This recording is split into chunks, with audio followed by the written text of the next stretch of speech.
What's up, everybody? My name is Parasite. Welcome back to the Jose Mourinho Challenge with Sporting. Today we have Olympiacos in the Champions League group stage and Chaves in the league. We have completed the transfer window, and we might not have done basically anything over the course of the entire offseason. But on deadline day, things went a little nuts. We sold a player that we didn't intend on selling, but the team came in and offered $50 million for him, and I couldn't say no. So we have sold a player. We have replaced him for half the price with a better player. And we've signed 3 other players. One of which is just on loan. One of which we didn't end up needing. But the other I think is going to be a good player for us. So let's go into it. You will probably not guess the player that we sold. It's definitely not a name that I expected to sell, especially for that price. But we have sold Hugo Souza to Burnley for $50 million. We bought him for 4.5. And 3 years later, we sold him for 50. That's ridiculous. I don't know why they thought he's worth $50 million. He's good, but his mentals are not very good. Command of area is pretty poor. Communication's not even that great. He's a good shot stopper, but he's not an elite shot stopper. Yeah, but originally they offered 28 or 30, and I was like, what about 50? Not all of it's up front. I think only 30 of it's up front, 20 of it's over a couple of years. But yeah, I just offered out for 50, and they yeah, we'll take it. Okay, I couldn't turn that down. He's good, but that's a lot of money. And there's a replacement. We wanted a few different people. The main guy we wanted was Meslier from Leeds. He was actually the same price as this Novistich, who's the goalkeeper we ended up getting. He's about the same price. His wages were quite a bit higher, but they refused to sell him unless they bought a replacement, which on deadline day, if they throw that in there, there's nothing you can do about it. You can't remove it before the negotiations, and if they want it, they automatically lock it in every single time. So there was literally nothing I could do. I even offered them, Karnaseki as on a loan, just to kind of be the replacement for Meslier this year, and they didn't seem to care. So that didn't end up going through. So we eventually went with Ivan Novistich from Feyenoord, $23 million. A little bit more than I'd like to spend on him, but he's pretty good, and we desperately needed a goalkeeper, and there weren't many great options. Command of area, much better than Hugo Souza. Still has really good aerial reach. Handling, not amazing, but he is a better shot stopper. Better reflexes, better one-on-ones. Agility's not quite there, but better rushing out, better positioning, better anticipation, better concentration. So, yeah, 18 jumping reach as well. He's just a really good goalkeeper. So, I'm happy to get him in for half the price that we got for Hugo Souza. $45K a week, not as cheap as Souza was on. Souza was on $10K, but it's still not a lot compared to kind of where we're at as a team, and I think, his quality. So I think that's a good deal. The player we end up bringing in that we didn't end up needing, I said we're going to bring in Meslier, we're going to loan out Karnaseki, so I needed another goalkeeper in case Karnaseki did leave, and Plazzari was the one I picked. And, it's a cheap deal. He's not great, but he's a decent shot stopper for what he is. With that cheap, 7.5K a week wages, 170K. We don't need him, but ultimately it doesn't really matter.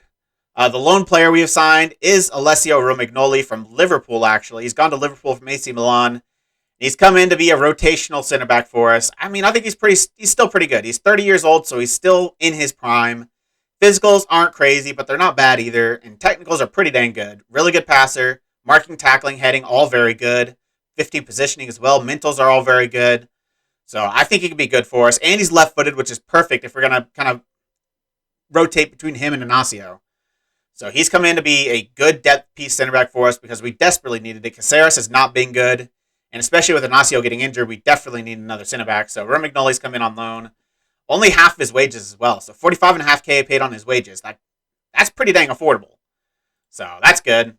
And the permanent signing we made is another Italian from Inter Milan, a guy I talked about before that I wanted, Stefano Sensi. $10 million might be a little much for a 30-year-old, but he's really freaking good. It says his ability is only 3 stars. I strongly disagree. Passing is ridiculous. Technique, teamwork. Doesn't have bad work rate. Doesn't have bad tackling. First touches. 12 finishing, 15 long shots. I've found that's hard to find in midfielders that would want to join this club. So, I needed somebody that could finish because I kind of want somebody that could compete with Pedro Gonçalves. And I think he can do that. Flair, decisions, composure, anticipation. He's just so good. So he's going to be a rotational piece in the midfield for us. I think that really strengthens our midfield. And those are the signings. Those are the signings we've made. I'm happy with them. We still have quite a bit of money left. $65 million in the transfer budget, $61K in the wage budget. We would have had more in the wage budget. We've also offered out a few contracts. Since we got through the transfer window, some players that were slightly unhappy because I didn't let them leave became happy and were willing to discuss new deals. And I decided, you know what, let's get them on a contract. Some big wages, but I mean, it's kind of the reality of where we're at this point. So the players we've offered contracts to, if we just go to the wage, because they're the highest paid players, really. The highest paid player currently is Pedro Gonçalves. It's a little risky considering he hasn't been fantastic the past couple of years. But, I mean, I still think he's really good. And you cannot find another midfielder with that sort of finishing ability, combined with the passing ability and the physical ability and the mental ability. Like, he's at what he does, I think he's one of the best in the world. So, I really wanted to keep Pedro Gonçalves here. 2029 is when his contract expires, $95K a week. The other player we signed, another one I wasn't totally sure, Mateus Nunes, his midfield partner, $85K a week, so not quite as expensive, but, I mean, again, he hasn't been stand out here. 6.91, 6.82, oh no, that's this year. 7.04, 6.91 last year. But as that playmaker, they typically get lower ratings. I'm curious to see, as an advanced playmaker this year, if he has a better year. Maybe I should have waited a little bit, but his contract was running out pretty soon, and I didn't really want to lose him on a free. Those are the only players that we've given contracts to, but one player I definitely want to, and I'm going to be giving a contract to, as long as he's willing to negotiate, which he did earlier. We couldn't quite come to agreement. Sesko. He's happy to talk to us, and I want him here long term. He's still got 3 years left on his deal, but I'm trying to get him on an 8-year contract. It's going to be expensive. He's going to be our new highest paid player, but he fully deserves to be. He's amazing. So I locked in the 8-year deal, and he wanted like 150K. I really wanted him on 100, and ultimately we couldn't quite agree, even with adding a bunch of incentives. But I think I'm willing to loosen the purse strings a little bit and pay him a little bit more than I'd like, just because he's so freaking good. The results, just like I think the signing's been pretty good, the results have actually been pretty good too. We've been doing pretty well ever since that win against Benfica. We've not lost yet, and our only draw is to Manchester United, so that's pretty good. First, played Rio Ave, beat them 3-0, Sesko getting a hat trick. Manchester United, a little frustrating we didn't win this because we were leading in the 85th minute, and Marcus Rashford equalized, but they were the much better team. They pretty much destroyed us. But we got our goal when we had the chance, and we held on defensively. Defensively, I thought we were really good. So, yeah, that's a pretty decent result. Against the team that made it to the Champions League final last year, they're probably a top 3 team in the world, in this game at least. So I think that's actually a pretty good result. Gil Vicente, 2-1 win. DK getting a brace, one of them a penalty. They didn't score until the 70th minute, so it really wasn't that close. Morins in the Allianz Cup, only 1-0, but we completely rotated. Literally not a single starter played. Cincy getting his first goal for the club, gave us the win. And then Ferenc, 4-0 in the league. They're not very good, and we rotated a bit still. Tomas actually gets a hat trick this game. One of them was a penalty, but some starters, quite a bit of rotation, though, with this Olympiacos match coming up. I felt like I could handle Ferenc even with the backup squad. They're not good, and it's at home. And that turned out to be the case. So now we have Olympiacos in a pretty big match against Chaves. They've not gotten off to the best start to the league season this year. They were like mid-table last year. But yeah, not the best start this year. But I definitely want to show this Olympiacos match. I like to show each team in the group at least once. So we're going to play Olympiacos. This is the away leg, and we're going pretty much full strength. So it's mostly the team you're expected. Obviously, a new goalkeeper in net, Navistic. I'm never going to be able to pronounce his name right, but normal back line, normal midfield, normal strike partnership. We now have Cincy on the bench as an option, Romignoli on the bench as an option. I decided to go with Alessio. He's back from his injury. I just think he's a little bit better than Romignoli, but Romignoli has that experience that might prove, useful when we play better teams in this competition. So I still think that's a really good player to bring in, especially for the price we brought him in for. Hopefully we can keep our good performances going, though. We've really struggled with consistency over the course of this entire save. So I'd like to see us, start to get that today. We're doing well, and we're on a good run. So let's keep that going, shall we? I'm happy with your recent performances, but don't use that as an excuse to slack off from your responsibilities. The teams around us, in every competition, aren't going to slip up much, so we can't either. Let's put in another really good performance today. Do you hope your team can produce today? I don't see why we're not capable of turning up and playing well here. Can you talk about why Ruan, nope, not playing a different role? Stop asking me this question when it's just not the case. No one's playing in a different position. Stop it. For the most part, we've played pretty well to start this game, just not getting nearly enough shots on target. 9 shots, only 2 on target. And that's going to be a penalty. Ignacio goes down. Sorloth will be taking in. His penalty record is pretty good. I know I'm cursing myself, but his penalty record for this team is pretty good. So hopefully he can bury this one. We desperately need a goal, and we desperately deserve a goal. So hopefully we can get it right here. From the spot, Alexander Sorloth, please score. He does score. Keeper goes the right way, but Sorloth, some very good placement on that finish. And we take the 1-0 lead away from home against Olympiacos, 37 minutes in, and it's fully deserved. We've been the better team. Now we have something on the score sheet to show it. Keeper got his hands to that. I mean, the pace from the hit from Sorloth kind of was what put it through, but I feel like the keeper probably could have done a little bit better there. And we're going to go into halftime with that 1-0 advantage. You can see we've been the much better team. Obviously, a lot of this XG is the penalty, but we still have 1 XG if we didn't have the penalty at all. So we definitely deserve a goal. We definitely deserve to win this match so far. We've even had possession, which is something we typically don't have. So it's been a pretty good first half, but I still think we can be better. It's important to stay focused in this second half. Don't allow complacency to creep in. Olympiacos are a good team, and they're able to score if you switch off at any moment. So that can't be the case. And we need to keep taking our chances. I don't think we actually did it good enough in that first half. And we're not the kind of team to just try to hold on to a 1-0 lead. Let's score another goal, and let's put them away. 63rd minute, and this half has been all us. I don't know if they've had a shot yet. I still don't think they have a shot on target. They do not. 2 shots, none on target. We've had quite a few shots. Tabata, the first clear-cut chance, though. He's going to chip it over the goalkeeper. I thought the defender was going to be able to get back and clear it off the line. But Tabata just put a little bit too much on it for him. Good chip from Tabata. Really good finish for a guy. You don't really see that from him very often, but it's these goal kicks from the back to our 2 monstrous strikers. Tabata gets played through. Nice little chip into the corner. 2-0. We can breathe a little bit easier now, but the game's still not over.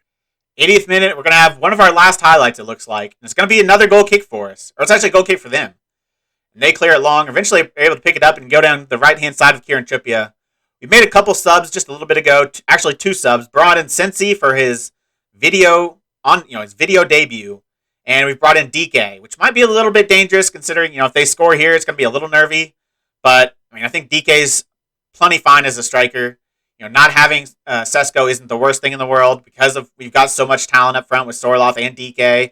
And he nearly chips the goalkeeper. And apparently Tabata with that great goal he scored earlier. 87th minute, this is probably going to be the last highlight.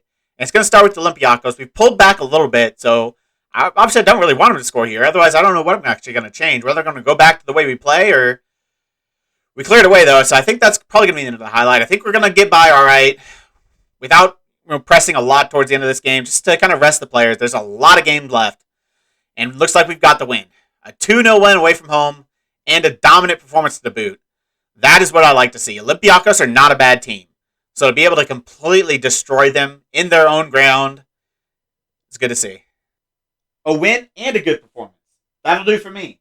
Well done. I thought we defended excellently, and we were really at our creative best.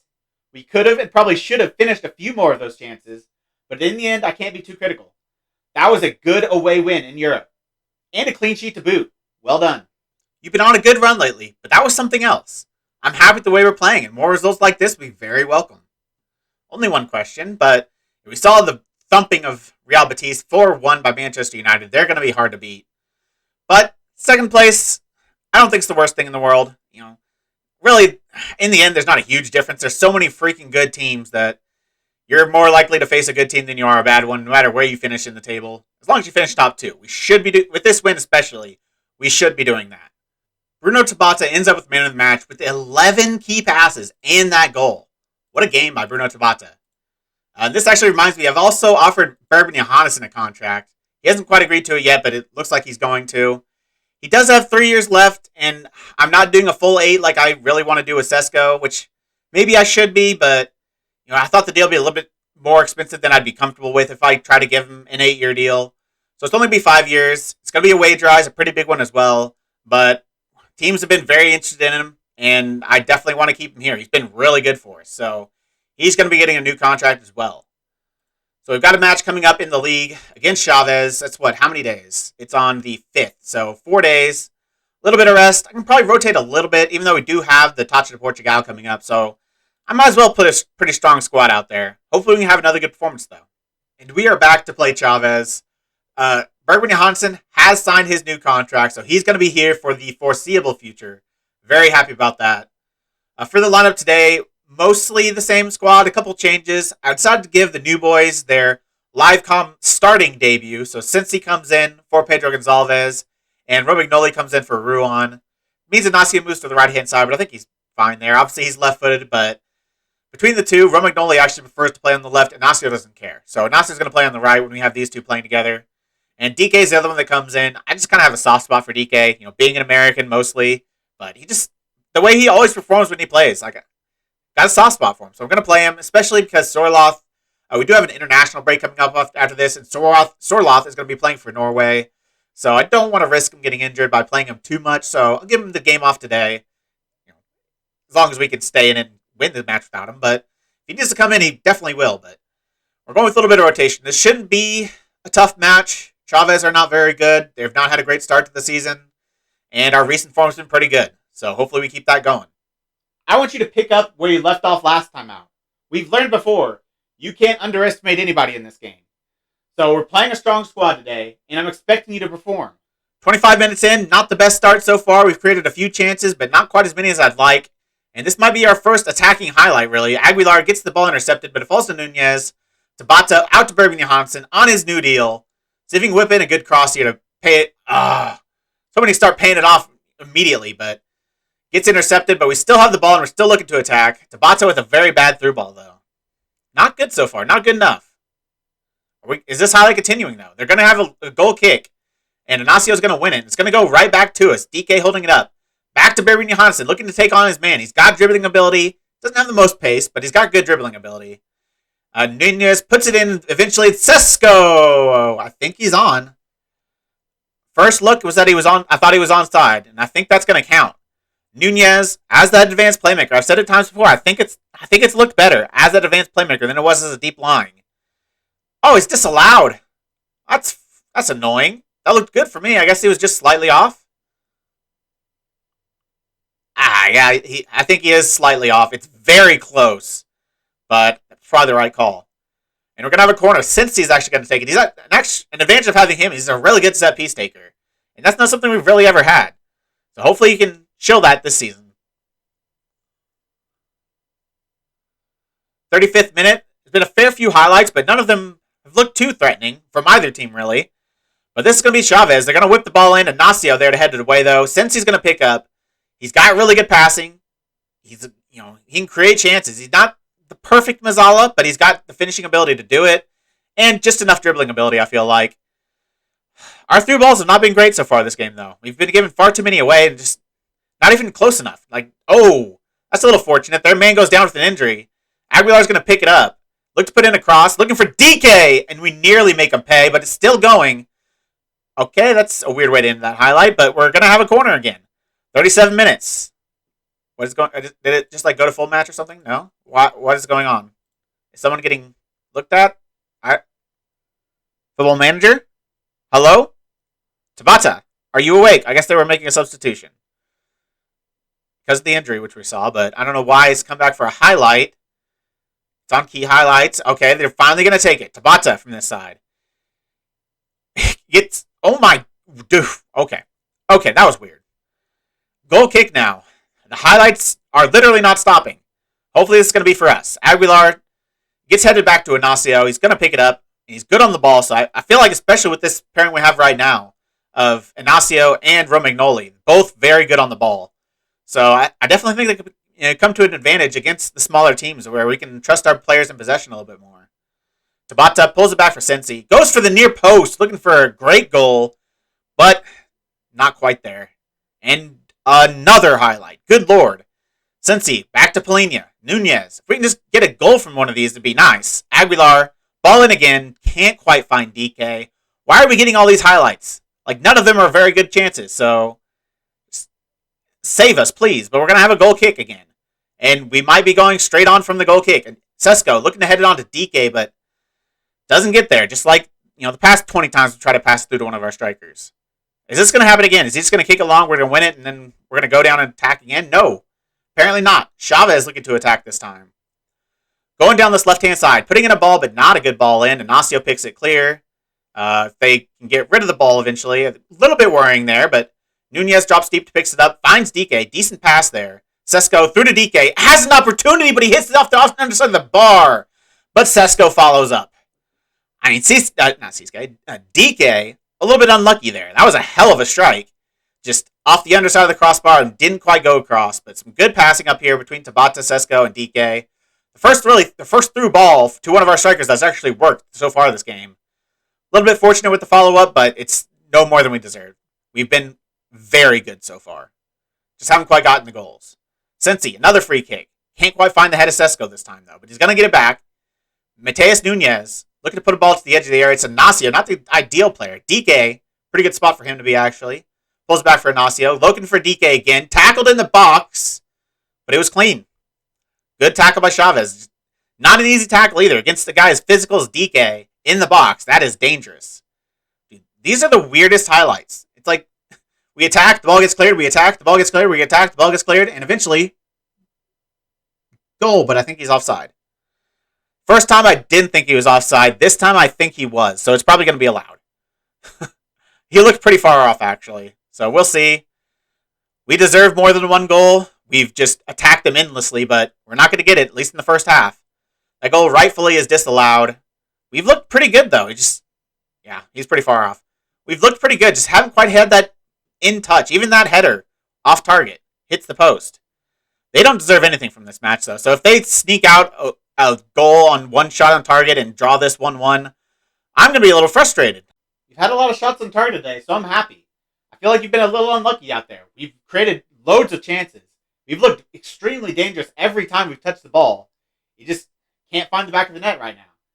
But just keep playing the way you are.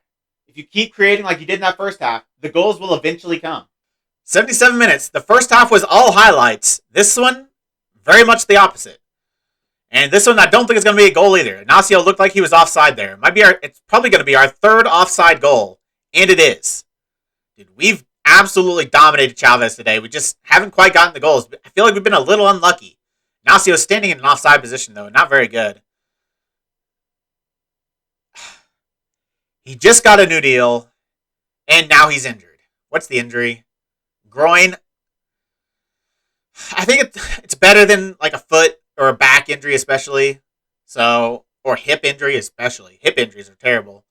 So hopefully it's not going to be too bad, but he's going to be a miss. Vinagre has been good, though, so I think we're okay with Vinagre coming in.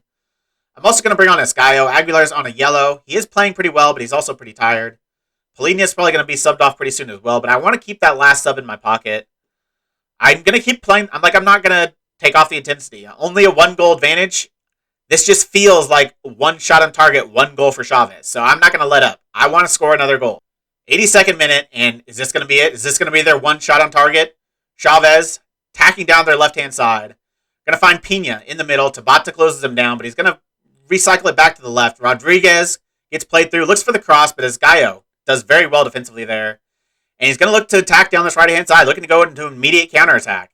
They're getting men back, but we're holding onto the ball pretty well, dribbling it forward pretty well. Tabata getting on the end of it, dropping a little bit deeper. Ignacio. I do like how Tabata and Nunez sometimes kind of switch spots. Nunez gets a little bit further forward, tries to create a little bit further forward, which is kind of what I want from him. DK, dude, okay. So we've been both extremely unlucky and extremely lucky at the same time. 2 goals that have either deflected or been saved and then went right back to our striker. But we've hit the woodwork like 3, 4, 5 times already. We've been inches from putting it in the back of the net another dozen times. We deserve this 2-goal lead. It deserves to be more probably, but should be good now. Time to pull things back, give at least one more player a rest, and see this game out. And it looks like the game's going to end 2-0. We probably should have scored more. We had basically 4 XG, but I do feel like we were pretty unlucky. So ultimately, I'm relatively happy with the performance. It was completely dominating. They didn't do anything. 0.1 XG. Defensively, we've been really good today. And offensively, I think 3 disallowed goals. We've definitely been unlucky. It was a pretty good performance all around. Well done, lads. That was a good win for us. I felt like that was a pretty good all-around performance. Defensively, we were dominating. Chaves didn't create anything. And in the midfield, I thought we held on to the ball really well, made good decisions. And going forward, probably should have scored more, but we were very unlucky. 3-4 times we hit the woodwork and another 3 offside goals. Ultimately, I thought you played really well, so be proud of yourselves today. Did Chaves' recent form give you the belief you could win? We'll back ourselves against anyone. And if the opposition are struggling, we have to go out to the win with everything we got. The results lift Sporting right up the table, which can only be good for confidence, right? We are third. I don't see how many games in hand we have over everyone, but not a bad spot considering how we started. I'm pleased, yes. It's nice to keep things moving in the positive direction. Hopefully we can maintain it. Let's look at this league table. So we have 2 games in hand over the teams ahead of us. So if we win our games in hand, we are clearly in second place. And that'd put us 1 point behind Benfica. Not bad. Considering how dominant they started, that just shows how huge that win over Benfica was. So we're still in it. Porto behind us. Actually, it's equal on points, but we have a game in hand over them as well. So they're not in a terrible spot. 8 games played, but yeah, I think we've started the season relatively well. I can't be too unhappy with it. Obviously, the couple of draws at the beginning were a little frustrating, but we seem to have kind of figured things out and gotten back to the team we know we can be. Sesko gets man of the match. 13 headers won, 6 shots in target, and 1 goal. Probably should have scored more, but he dominated that front. He dominated their center backs right there, so I can't be unhappy with that. Bergman Johnson, haven't looked at this yet. How bad's the injury? I'm hoping it's just like 1 to 2 weeks. Obviously, anything less than that would be fantastic, but anything over 2 weeks would kind of be frustrating. 3 to 4 weeks. He's out about a month. Groin strain. That's not ideal, but Vinagre's been pretty good for us too, so we could have lost players at a worse position. I'll say that. We'll miss Bergman Johnson, but we go on. In terms of when we're going to come back, I'm definitely going to come back for Porto and Betis. We need to see them in the group stage. We haven't played them yet.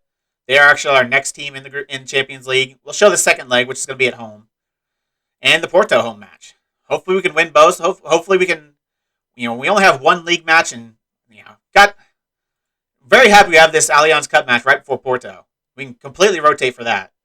But we got Gandamar next, who are not very good. I don't know what the division they're in, like 4th or 5th division or 6th division even. I don't even know. So I could play like C squad for that. Betis is going to be tough, away from home. Braga, we know they're pretty good. They're always up there challenging for European spots. So those are 2 matches we probably really need to win, especially if we have any hope of getting top of the group. But Porto is going to be big. Betis at home, that has to be a win. Hopefully we're still playing well next episode, and hopefully we get 2 wins. I'll see you then. If you made it this far, why don't you like the video, subscribe, and click the bell. The links to all my socials and my Twitch are in the description. I really appreciate all your support. Thank you all for joining me, and I'll see you next time.